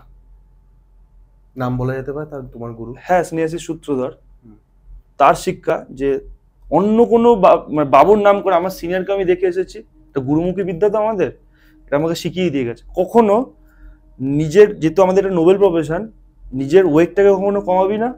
আর সেকেন্ডত একটা হচ্ছে যে ক্লায়েন্টের কাছে তোর যদি 10,000 টাকা ফিস হয়, সেটা বলি ফিস না নিয়ে আমি নিচ্ছি আর কি, আমার ফিস এটা, আমি তোমাকে এত টাকা খাওয়াবো অত টাকা খাওয়াবো বলে আমি নেবো না। এই অমুক বাবুকে তমুক বাবুকে তো করতে করতে ওই মানুষটা কখন জমি জায়গা বিক্রি হয়ে যাবে সে নিজেও জানতে পারবে না। এটাই ফ্যাক্ট। আর উকিলদের ক্ষেত্রে আমি বলছি, এটা আমার নিজের ক্ষেত্রে, আমি যাতে সারা জীবন এটাকে মেনটেন করতে পারি, রিকোয়েস্ট করছি যে থানায় গিয়ে পুলিশ সেটা কেস নিও না, তাহলে লড়ার মতো কেউ থাকবে না। আজ তাই উকিলদের সম্মান নেই, সবার ক্ষেত্রে, সবার বলছি না, আজ পুলিশে উকিলদের ভয় পায় না কেন? এই একটাই কারণ। এটা রিকোয়েস্ট আমার হাত জোর করে একটা, যে কোনো ল মানে যারা পাস করবে বা আসছে, বা ধরো আমি এবারে আমার যেহেতু শুরু হয়েছে এবারে, ধরো আজ থেকে 10 বছর বাদে যাতে এটা মেনটেন করতে পারি, সেটা আমি সবসময় চাইবো। আমি এই জিনিসটা কখনো পছন্দ করি না, থানায় গিয়ে বসা, এটা সবথেকে, কারণ এটা হচ্ছে সমাজের সব থেকে বড় এফেক্টফুল। কারণ তুমি যে অ্যাডভোকেটটার কাছে যাবে, সেই অ্যাডভোকেটটাই পুলিশের হয়ে কথা বলবে, তোমার না। আজকে আরজি করে যে ঘটনাটা ঘটেছে, আরজি কর ভাঙচুর হয়েছে, আরজি করের সামনে অনেক মিছিল বেরিয়েছে এবং প্রত্যেকটা মেডিকেল কলেজ থেকে সেই মিছিলের সাথে যোগ হয়েছে। আমাদের মনে হয় না যে সেখানে না গিয়ে একটা জায়গায় যেখানে যাওয়া উচিত ছিল সেখানে যাওয়া উচিত ছিল? কিরকম জায়গা তুমি মানে জুডিশিয়ারি সিস্টেমের কথা বলছো? না, আমি তোমাকে স্ট্রেট ফরওয়ার্ড বলে অনেকের খারাপ লাগতে পারে, নবান্নতে যদি যেতাম তাহলে মনে হয় না ভালো হতো, বা যদি লালবাজারে যেতাম এই বিক্ষোভটা নিয়ে আমার তাহলে ভালো হতো। আমি আইনের দিক থেকে যদি কথা বলি, আইনের ছাত্র হিসেবে আমি মনে করি যে মেন লড়াইটা আদালতে হবে। ট্রায়াল কেউ কখনো ইনফ্লুয়েন্স করতে পারে না, লোয়ার কোর্টে ইনফ্লুয়েন্স করে নিতে পারে, কনস্টিটিউশনাল বেঞ্চে ইনফ্লুয়েন্স করতে পারে না। আমার তো কেন এই না মনে হয়, এই মা বাবার পাশে এই আন্দোলনকারীরা দাঁড়িয়ে আন্দোলন করছে, করুক, আমি এটা মানে যে সমর্থকই, আমি এটা মানে সমর্থক নই যে তা বলছি না, কিন্তু অ্যাকচুয়াল ফ্যাক্ট কি আমাকে দেখতে হবে। আমি আন্দোলন করছি, এই করছে, সেই কিন্তু শাস্তি পাচ্ছে না, না পাচ্ছে কি না। আমাকে আইনের মাধ্যমে আমাকে যেতে হবে, এন্ড অফ দ্য ডে কিন্তু আমাকে কালো কোট ধরতে হবে, আর নাহলে পুলিশের আমার ইয়ে নিয়ে এভিডেন্স কালেক্ট করে যেতে হবে। সেক্ষেত্রে বলি যে এই লোয়ার কোর্টে যে প্রসিডিং গুলো চলবে, যাতে আরো বেটারতম উকিল যাতে তাদেরকে মানে অ্যাপয়েন্ট করা হয়, সেই ক্ষেত্রে ফিনান্সিয়াল দিক থেকে যদি এই লোকগুলো, মানে আমরা যারা আন্দোলনে যাচ্ছি, আমিও গেছিলাম, এবারে তারা যদি সাহায্য করে, আমি মনে হয় একটা তাদের ব্যাংক অ্যাকাউন্টের মাধ্যমে বলো, যাই বলো, টাকাটা তাদেরকে কিন্তু ওই কারণে দেওয়া হচ্ছে না যে যেটা স্টেটমেন্ট দিচ্ছে 10 লাখ টাকা দিয়ে, যেটা কেনা বেচার যে স্টেটমেন্ট, ওইটার জন্য বলছি না কথাটা, বলছি যে ওর বিচারটা যাতে ভালোভাবে চলতে পারে। তো মানুষের দামই তো 10 লাখ টাকা। আজকালকার দিনে এরকম কেস হলে তো 10 লাখ টাকা পেয়ে গেলে তো সব ঠিক হয়ে যায়। সব ঠিক হয়ে যায়, এটা তো তারা তো মানুষ নয়, তারা যারা বলে এই কথাগুলো যে সব পেয়ে গেলে ঠিক হয়ে যায়, মানে কি বলছো এখন? ভুল হচ্ছে না? 10 লাখ টাকা 10 লাখ টাকা দিয়ে সবকিছু হয়ে যাচ্ছে তো। না, 10 লাখ টাকা দিয়ে আজকে ওনার বাড়ির যদি কারোর হতো, 10 লাখ টাকা চুপ করে যেত? চুপ করতো না, একদম করতো না। 10 লাখ টাকাতে দিয়ে, যেহেতু গরিব, সুদীপ্ত সেন যখন মারা গেছে সিপিএম এর, যখন মিছিল থেকে যখন নেমে যেতে যেতে মানে বাস থেকে ফেলে দিয়ে মেরে দিয়েছে আর কি, এটা হচ্ছে ফ্যাক্ট। আমাদের নেতাজিনগর ডে কলেজে পড়তো, তো তুমি শুনবে সুদীপ্ত সেন না, সুদীপ্ত গুপ্ত, ঠিক আছে, এখনো তার ইয়ে হয়, দেখবে কখনো ইউটিউবে। সেই সময়েও বলেছিল আমি 50,000 না 1 লাখ টাকা দেবো। তো মানুষের দাম যা তাই না দেবে? মানুষের দাম উনি বিচার করার কে? আরে উনি বিচার করার কে মানুষের দাম? উনি কি ভগবান? ওনার কাছে যেইটুকানি মানুষ যাচ্ছে, যেইটুকানি কারণে, সেইটুকানি উনি কারণটাকে ফুলফিল করুক। একজন নেত্রী হয়ে উনি ডিসাইড করার কে? আমার কিডনির দাম কত, আমার চোখের দাম কত, আমার লিভারের দাম কত? তো হচ্ছে তো, এটা হচ্ছে, এটা হবে, মানুষ যতদিন না জবাব দেবে ততদিন এই কথাগুলো শুনতে হবে। কারণ ডেমোক্রেসিটা আমাদের হাতে, ওনার হাতে নয়। আজকালকার দিনে মানুষের কাছে প্রশ্ন করতে খুব কষ্ট হয়। প্রশ্ন করলে তো মারধর খেতে হবে আমাদের। হ্যাঁ, মানে আমি নর্মাল পুলিশদের কাছে যখন জিজ্ঞেস করি কেন, কি জন্য, বলে বেশি কথা বলবে না, বেশি কথা বলবেন না। শুধু পুলিশ নয়, পাড়ার চ্যাংড়া ছেলেগুলো ওই মনের মাথায় যারা আড্ডা মারবে, তাদেরকে যদি তুমি প্রশ্ন করে যে আমি কেন এখান থেকে হর্ন মারছি, তাও তুমি সচ্ছ না কেন, উত্তর দেবে না, বলবে মারবো। কেন মারবে? কারণ ও জানে যে আমার আইন কিছু করতে পারবে না, কারণ আমি জানি অ্যারেস্ট হবো, বেল পেয়ে যাবো। আজকে এই যে লোক, আরেকটা কথা আমি খুব শুনছি এই ঘটনাটা নিয়ে, আমার ভেবে খুব খারাপ লাগে, বলছে ওসব থেমে যাবে, ওসব থেমে যাবে। কিছু থামবে না, ট্রায়ালের মতো চলতে থাকবে, এভিডেন্সের মতো হবে, সাক্ষীর মতো হবে, কিছু থামে না, কারণ আমরা ভুলে যাই। যারা বলছে তারাই ভুলে যাচ্ছে। তো কজন কামধেনু ঘটনা 2013-তে ঘটেছে, তারপরে হই হই করে উঠলে অ্যাকিউটাল হয়ে গেল হাইকোর্টে গিয়ে। এর মিডিলে যাত্রাটা কে মনে রেখেছিল? তোরাই মনে রাখছিস না। তোরা দেখ, গাইডলাইন্স দেখ। তোরা এখন হাইকোর্ট, সুপ্রিম কোর্টে এখন নিয়ে এসে গেছে, এখন ভালো টেকনোলজি আছে, তুমি লাইভ স্ট্রিম দেখতে পারবে। দেখ সার্চ করে কি আপডেট আছে না আছে, কেন দেখছিস না? সব থেমে যাবে, সব থেমে। তাহলে কি যারা করছে তারা কি বোকা? এটাও কি থেমে যাবে এক সময় এসে? থামবে কিছু না দাদা, আমরা মেন্টাল দিক থেকে থামিয়ে দেবো, থামবে কিছু নয়। এই আরজি করটা একদিন থেমে যাবে। আরজি করের এই যে মেয়েটার যে এত মানে এটা বলতে এত খারাপ লাগছে, এই অত্যাচারটা কি একদিন থেমে যাবে? এই অত্যাচারের প্রতিবাদ আর কেউ কোনোদিন হবে না, তুমি এটা বলতে চাইছো? না, এটা হয়তো আর 15 দিন করবে মানুষ, 1 মাস করবে, সে মেয়েটার যে ট্রায়ালটা কি হলো সেটা মানুষ ভুলে যাবে, মানুষ ভুলে যাবে। আজকে মানুষের বাবা মা মারা যাচ্ছে, মানুষ তাই বাবা মাকে ভুলে যাচ্ছে। আর এই ঘটনা ভুলতে আর খুব জোর হলে আমি বলছি, খুব 1 মাস, 2 মাস, 3 মাস, এই মেয়েটার যে ট্রায়ালটা কি হলো সেটা ভুলে যাবে। এই মেয়েটার এটা কিন্তু বিচার হচ্ছে না, আমার আদালতে বিচারটা হবে, তোমরা সেইটাকে নিয়ে কোনো কনসেন্ট্রেট করছো না। সবাই চায়ের দোকানে বলে বেড়াচ্ছে। আজ আমিও কালকে চায়ের দোকানে আড্ডা মারতে গেছিলাম, সেখানেও বলছে একটা কথা, ও তো সব ভুলে যাবে, সব ভুলে। আরে তুমি ভুলানোর কথা এখন থেকেই মাথায় ঢোকাচ্ছ, তাহলে ভুলবে না মানুষ? আমি আমার বাবাকে বললাম, বাবা 2-3 দিন পর এটা সব থেমে যাবে। সব থেমে যাবে কেন? কারণ আমাদের সাইকোলজিটাই এরকম ভাবে তৈরি হয়ে গেছে, আমাদের কাছে সময় থাকবে না এসব করার। তুমি আজকে বলো না, যখন ফার্স্ট 9 আগস্ট ঘটনাটা ঘটলো, আজকে 18 তারিখ, এখন কতটা ইয়ে আছে? তখন থেকে 14 তারিখ ওই মিছিলটা হলো, তারপরে এখন কটা মিছিল এখন বেরাচ্ছে? কতদিন বেরাবে? কতদিন বেরাবে? আর এই যে মিছিলগুলো বেরাচ্ছে না, আর এই যে ডাক্তারগুলো যারা এই মানে এই জিনিসগুলো করছে, মানে ভালো যে ডাক্তার আছে অনেক, কত 20টা না 22টা, আমি এক্সাক্ট আমার নাম্বারটা মনে পড়ছে না, তাদেরকে বদলি করে দিয়েছে। ডাক্তারদের বদলি হয়ে গেছে? বদলি হয়ে গেছে, কারণ তারা আন্দোলন করছে। তুমি তো কেন প্রশ্নটা করতে পারবে না? তুমি কেন প্রশ্ন করতে পারবে না? কখনো করতে পারবে না এই সমাজে। আমি ইন্ডিপেন্ডেন্ট হয়েছে যবে, মানে আগস্টের 15 তারিখ ইন্ডিপেন্ডেন্স ডে, আমি কোনো ওরকম স্ট্যাটাসে দিইনি যে আমি ইন্ডিপেন্ডেন্ট। কোথায় আমি ইন্ডিপেন্ডেন্ট? আগে ব্রিটিশ রাজ করতে, এখন এরা রাজ করছে, এটাই ফ্যাক্ট হয়ে গেছে দাদা, এটাই ফ্যাক্ট। দেখো আমরা না সমাজটাকে এইভাবেই দেখতে পাচ্ছি, তাই না? যদি এটাকে আমি যদি তোমার কাছে জিজ্ঞেস করি, অ্যাজ আ পার্সন তুমি কিভাবে চেঞ্জ করার মনোভাব রাখতে চাইছো, বা একটা ছেলে বা একটা মেয়ে, রেপ তো মেনলি ছেলেরাই করছে, মেয়েরা তো করে না। না মানে আমার ছেলেদের অ্যাকচুয়ালি আইন, আমি নিজেকে ধিক্কার জানাই যে আমি ছেলে হয়ে জন্মেছি। মানে আমি জানি না সেটা মানে কিভাবে তোমাকে বোঝাতে পারবো, বা আমি সমাজের কাছে কিভাবে। আমিও তো একটা ছেলে, আমি ভাবি এই কথাটা যে এটা ছেলের দিকে আঙ্গুলটা কেন উঠবে, সেই এমন কাজ করবে কেন? একটাই জিনিস তুমি ভালো করে চেঞ্জ করতে পারবে, একটাই সমাজ, পুলিশ অ্যাক্টিভ হতে হবে, লয়ার যাতে বাইরে না হয়ে যায়, ন্যায়ের দিক দিয়ে আমি কথাটা বলছি।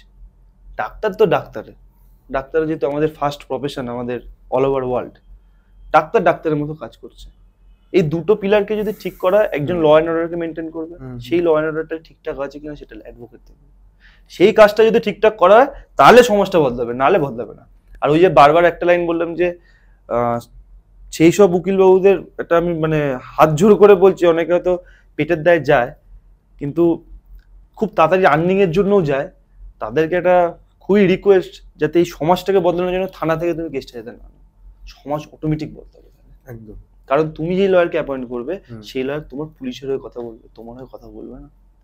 তো অয়ন, আমরা দেখতে পাচ্ছি যে মিডিয়াতে অনেক রকম অডিও আসছে, ভিডিও আসছে, এবং মিডিয়াতে যারা কথা বলছে তারা প্রমাণ করে দিচ্ছে যে এই ঘটনা হয়েছে, এই ঘটনা হয়েছে, ওই সেই বলছে। এবং আমাদের সাধারণ মানুষরা আমরা ভাবছি আমাদের কাছে তো জিনিসটা ক্লিয়ার, সরকার বা পুলিশদের কাছে এটা কেন ঢুকছে না? আর পুলিশটা কি এটা কি করতে পারে? আমি তোমার কাছে প্রশ্ন এটা জিজ্ঞেস করবো, দুটো প্রশ্ন। করতে পারে কিনা তারা, এবং পুলিশরা কি পারে মিডিয়া থেকে সেই এভিডেন্সগুলো নিয়ে সেই কল রেকর্ডিং এর দ্বারা সেই অভিযুক্ত মানুষদের ধরতে পারা যায়? আমার তো তার আগে একটা জিনিস মনে হয়, কে কল রেকর্ডিংটা করেছে তাকে খোঁজা। যে কল রেকর্ডিংটা করেছে, আমি কল রেকর্ডিংটা কিছুটা শুনেছি, শুনে বন্ধ করে দিয়েছি। তার প্রধান কারণটা হচ্ছে যেই কল রেকর্ডিংটা নিয়ে সারা সমাজ ব্যস্ত হয়ে পড়েছে, সেই কল রেকর্ডিং করা মানুষটাকেই আনা হচ্ছে না। বা সেই মানুষটা যদি এই মেয়েটা জাস্টিস চায়, এসে বলুক সে কেন পিছিয়ে আছে।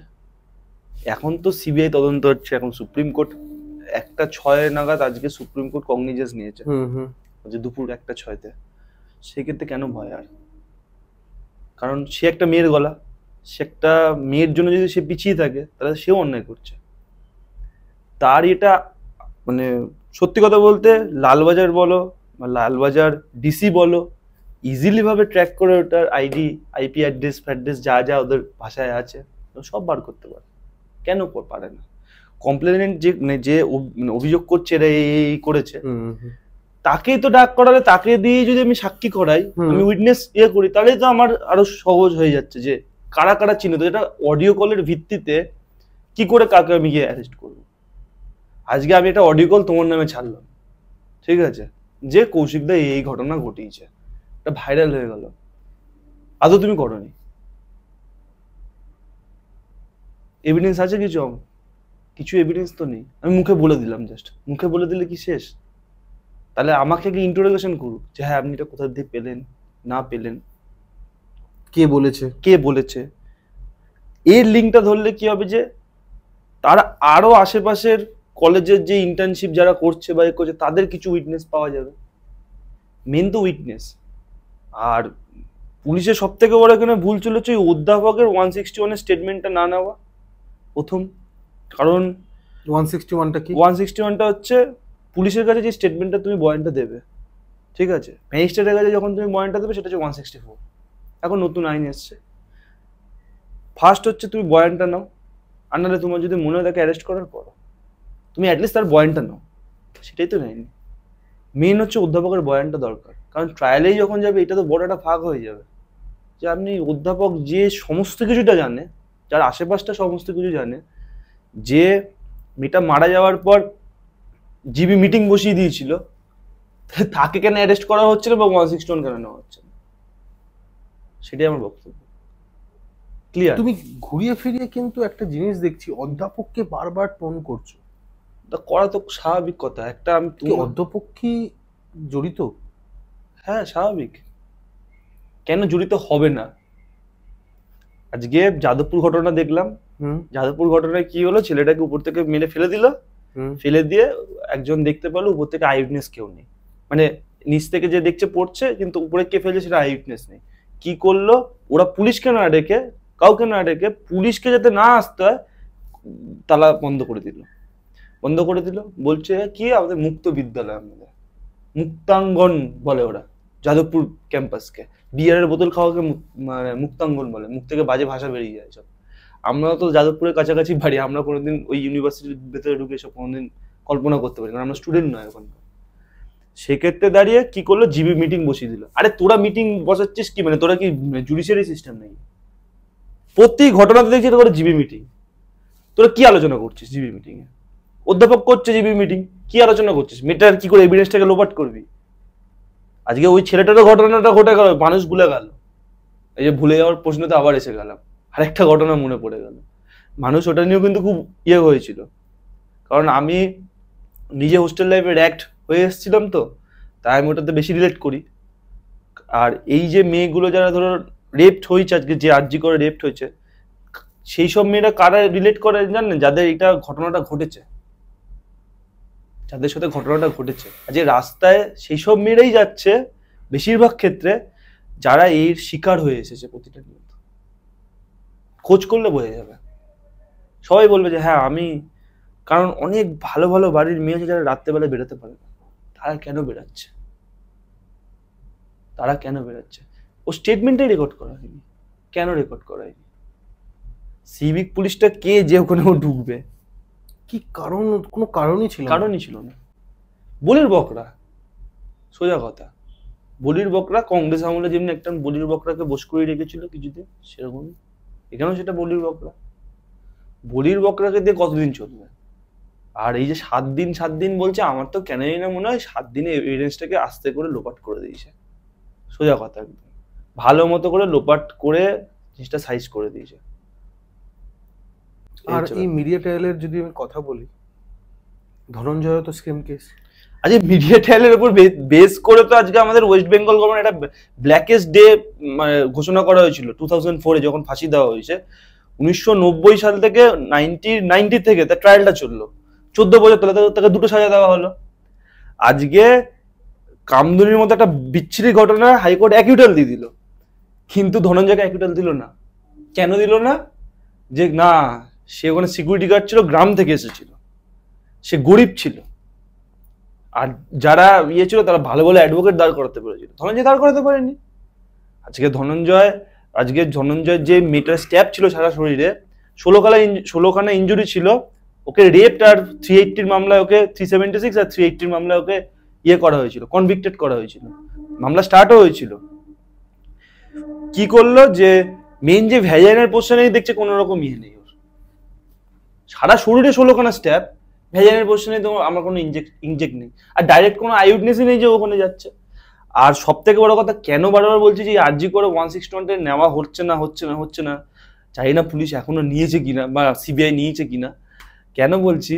কারণ ধনঞ্জয়ের কেসে সব থেকে বড় মেন সাক্ষী ছিল ওই লিফটম্যানটা, সব থেকে বড় সাক্ষী ছিল। ধনঞ্জয়কে ওই একমাত্র দেখেছিল যে ওখান থেকে চলে আসতে। ধনঞ্জয়ের কেসে সব থেকে বড় ইম্পর্টেন্ট জিনিস হচ্ছে সময়, যেই সময়টার ভিত্তিতে আর যে পুলিশ দেখলো যে এই লিফটম্যানটা সত্যি কথা বলে দেবে, তার 161 স্টেটমেন্টটা নিল না। আর আজ অব্দি ওই কেস ওরকমই পড়ে আছে, কেউ ওইটাকে নতুন ভাবে যে এইটা হতে পারতো, এই সম্ভাবনা হতে পারতো, কেউ ওটাকে নিয়ে আইনত দিক থেকে কেউ আরো চায়। মানে বলতে গেলে কি ধনঞ্জয় বেকসুর ছিল? বেকসুরি তো থাকার কথা, ও তো সার্কামস্ট্যান্সিয়াল এভিডেন্সের উপর ভিত্তি করে, একটা প্রিজাম্পশনের উপর ভিত্তি করে 2টো সাজা কখনো দেওয়া যায় না। তুমি ফাঁসি দিচ্ছ দাও, তো 14 বছর ইয়ে হলো, হওয়ার পর তাহলে তুমি এটা ফাঁসি দিচ্ছ কেন দিলটা কেন? আমি একটু জাস্ট দিয়েছে কারণ ওই যে এটা বললাম মিডিয়া ট্রায়াল। তখনকার মুখ্যমন্ত্রীর যে বউ, সে ধন্যায় নেমে গেছিল। আসলে গল্পটা ছিল হচ্ছে হেতাল পারিক তার বয়ফ্রেন্ডের সঙ্গে গিয়ে সেক্স করেছে, সেক্স করে আসার পর ভেজাইনাটা ইনফেক্টেড হয়েছে বা ইয়ে হয়েছে, ভেজাইনাটা পুশ হয়েছে। আর 3খানা লেয়ার থাকে একটা মেয়ের শরীরে, আমি যতদূর জানি। সেই 3টে লেয়ার যদি তোমার ইয়ে না হয়, মানে কোনো ক্ষেত্রে ধরো অবজেক্ট যদি না ঢোকার, ল বলছে তোমাকে যে কোনো ক্ষেত্রে অবজেক্ট গুলো সেটা রেপ্ট, সেইটা যখন ঘটেছে সেইটা ওর বয়ফ্রেন্ডের কাছ থেকে সে করেছে, করে তার মা দেখতে পেরেছে, তার মা দেখতে পেয়ে তাকে মারধর করেছে, মরে মারা গেছে। এর কারণটা হচ্ছে কি, তুমি যখন দেখবে ওর কেস স্টাডিতে সব থেকে বড় একটা গুরুত্বপূর্ণ পয়েন্ট, কারোর মেয়ে যদি রেপ অ্যান্ড মার্ডার হয়ে শুয়ে থাকে উলঙ্গ অবস্থায়, কেউ কিন্তু ঘরের দরজা থেকে এসে বলবে না ধনঞ্জয় কাহা পারে, ধানিয়া কাহা পারে, এই কথাটা বলবে না। তার ফার্স্ট কর্তব্য কি থাকবে, যে তার দেহটা যাতে আরো আশেপাশের লোক না দেখতে পারে, সে মরে যাক না, তার মেয়ের সম্মানটা বাঁচানো। চারদিকে ধানিয়া কাহা পারে, ধনঞ্জয়। তার মানে কি ওকেই বলির বাকরা, যে সিভিক পুলিশকে বলির বাকরা, সেরকম ভাবে একে বলির বাকরা করানো হচ্ছিল। ওখানেও ইনভেস্টিগেশন হয়নি।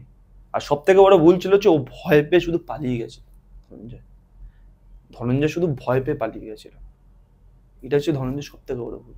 ধনঞ্জয় ভেবেছিল যে আমি পালিয়ে যাই, এটা ভুল ছিল। কারণ কিছু করার নেই, ওর পেটে সেই বিদ্যাটা ছিল না, গাইড করার কেউ ছিল না, কেউ ছিল না। আজকে রিকো গড়ি রিস্টওয়াচ বলছে ওর বাড়ি থেকে চুরি হয়েছে, সেই রিস্টওয়াচ ওর বাড়ি থেকে বলছে এসে বাঁকুড়ার বাড়িতে উদ্ধার হয়েছে। কোথায় সেই বাড়ি থেকে উদ্ধার হয়েছে? যখন ওই রিস্টওয়াচটা যখন মানে ওখান থেকে চুরি হয়েছে, মানে ওই টাইমটাতে এদের বাড়ি থেকে যখন আমি উদ্ধার করবো, আমার তো এখানে উইটনেস দিতে হবে। আমি যে তার বাড়ি থেকে সিজ করলাম, তার তো একটা উইটনেস দিতে হবে। কোথায় সেসব উইটনেস? মিনিমাম 2টো ইন্ডিপেন্ডেন্ট উইটনেস লাগবে, মিনিমাম। ইন্ডিপেন্ডেন্ট উইটনেস মানে হচ্ছে যে ইন্টারেস্টেড উইটনেস না। কোথায় এগুলো? আর বিশেষ করে ওর সব থেকে বড় ভুল ওটাই যে, আর বিশেষ করে ধনঞ্জয়ের কেসে সব থেকে বড় ওই হচ্ছে সময়। সেই সময় ওই যে সাক্ষীগুলো ছিল, উইটনেস গুলো ছিল, একটাকেও কোর্ট অব্দি আসতে দেয়নি। এটা ধনঞ্জয়ের পক্ষে যেত, তাহলেই তো ল আমাদের একটা কথা বলে বেনিফিট অফ ডাউট সবসময় অ্যাকিউজডের পক্ষে। সেই ডাউটটাকেই শেষ করে দিয়েছিল পুলিশ। যে লালবাজার সেটাকে ইনভেস্টিগেশন করে হোমিসাইড শাখা এই দায়িত্বটা কিছু পালন করেছে না করেছে, কি ন্যায় দিয়েছে না দেয়নি, 100টা ন্যায় পাওয়ার থেকে একজন নিরপরাধকে শাস্তি দেওয়া হচ্ছে তার থেকে বড় অন্যায় কাজ।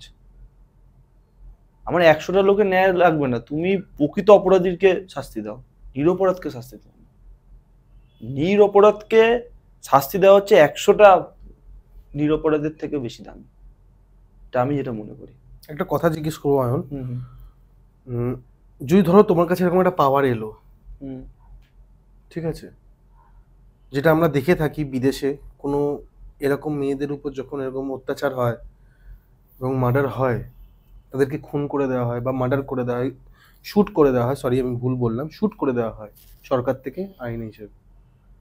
আমি তোমার হাতে যদি এরকম আইন, তোমার তুমি এখন আইন নিয়ে এখন পুরোটাই রয়েছে, এই আইনটা আনতে পারবে? আইন তো আনে লেজিসলেচার, অ্যাকচুয়ালি পার্লামেন্ট। সেক্ষেত্রে পার্লামেন্ট জানে যে কি আইন আনবে। তো আমার যদি পার্সপেক্টিভ জিজ্ঞেস করো, আমি যে কি ভাবছি, ওয়ান সাইডের কখনো জাজমেন্ট হয় না, এটা আমাদের কনস্টিটিউশন আমাদের দেওয়া আছে। ওয়ান সাইডেড কখনো হয়, যে কেশব যখন ঘটনাটা ঘটালো, কেশবকে ফাঁসি দেওয়া হয়েছে, কিন্তু তাকে কিন্তু ওয়ান সাইডেড জাজমেন্ট বলে ইন্ডিয়ান গভর্নমেন্টকে বা ইন্ডিয়ান লকে ছোট করতে কেউ পারবে না। তার জন্য অ্যাডভোকেট দাঁড়িয়েছিল, তার জন্য লড়াই করার জন্য অ্যাডভোকেট এসেছে। ওয়ান সাইডেড আমি জাজমেন্টকে কখনো মানি না, কারণ এই যে কথাগুলো শুনছি, কথাগুলো হচ্ছে, এগুলো তো কোর্টে আমাকে প্রমাণ করতে হবে, এন্ড অফ দ্য ডে আমাকে কোর্টে প্রমাণ করতে হবে, ওটাই হচ্ছে আমার আসল প্রুফ। সেই ক্ষেত্রে দাঁড়িয়ে আমি তার আগে কি করে বিচার করতে পারি? আমাদের বিচার করার ক্ষমতা নেই, আমাদের আইন বানানোর ক্ষমতা নেই, আমাদের ক্ষমতা হচ্ছে লড়াই করা। তুমি লড়াইটা করো, যে ভালো ফ্যাকচার সেই দেশে যে এই আইনগুলো রয়েছে সেটা কি তুমি তার জন্য ট্রায়াল হয়, তারপরে হয় তো। কারণ আমি শুনেছি দুবাইতে নাকি হাত কেটে দেওয়া হয়, ঠিক আছে, ট্রায়াল তাকে ফেস, সব দেশে ট্রায়াল ফেস করতে হবে, তারপরে একটা চার্জ বসে গেল। ধরো এরকম অনেক নিরপরাধ আছে যারা 376 জেল খাটছে, ঠিক আছে, আমার এরকম অনেক আছে তারাও জেল খাটছে 376 তো তারা নিরপরাধ, তারা কনসেন্টলি সেক্সটা করেছিল, তাহলে তাদের ক্ষেত্রে তো এটা অ্যাপ্লাই হয়ে যাবে। আমাকে দুটো দিক দেখতে হবে। তো তুমি কোনটাকে বিচার করবে? ল তো একবার লেখা হয়ে গেল যে হ্যাঁ সঙ্গে সঙ্গে পেলে আমি এনকাউন্টার করে দেবো। এবার তুমি এই দিকটা ঠিক আছে মানছি, এই ঘটনার থেকে হ্যাঁ একদম এনকাউন্টার করে বলো, যে ছেলেগুলোকে ফাঁসানো হচ্ছে তাদের কি হবে? দুটো দিকটা দেখতে হবে। আজকে খেলা বন্ধ হয়ে গেছে, খুব বড় ডার্বি আজকে বন্ধ হয়ে গেছে। আজকে খুব বড় একটা বলতে পারো একটা মানুষ মাঠে যে মানে মাঠে বলছি রাস্তায় যে নেমেছিল, সেটা টিকিট কেটে মানুষ যেটা স্টেডিয়ামে দেখাচ্ছিল সেটা খুব বেটার ছিল করাটা, আরো বেটার ছিল। খেলাটা হওয়া উচিত ছিল। হ্যাঁ খেলাটা অবশ্যই হবে, কারণ বড় বড় হোর্ডিং টানিয়েছে, বড় বড় ইয়ে করেছে, হওয়াটা উচিত ছিল। আমিও এটা ভাবছিলাম যে খেলাটা না হলেও ঠিক ছিল, কিন্তু কিছু মানুষের সঙ্গে তো আমিও মিশি, তারা হয়তো খেলার সমর্থক, তারা আমাকে বললো যে না এই জিনিসগুলোকে ইমপ্লিকেশনের জন্য এই খেলাটাকে আমরা ডার্বিটাকে এই রূপে আমরা দিয়েছিলাম, ডার্বি ক্যান্সেল। আজকে আসলে রূপটা আমি জানতে চাই, রূপ কি? আমাদের একটাই রূপ এখন, উই ওয়ান্ট জাস্টিস।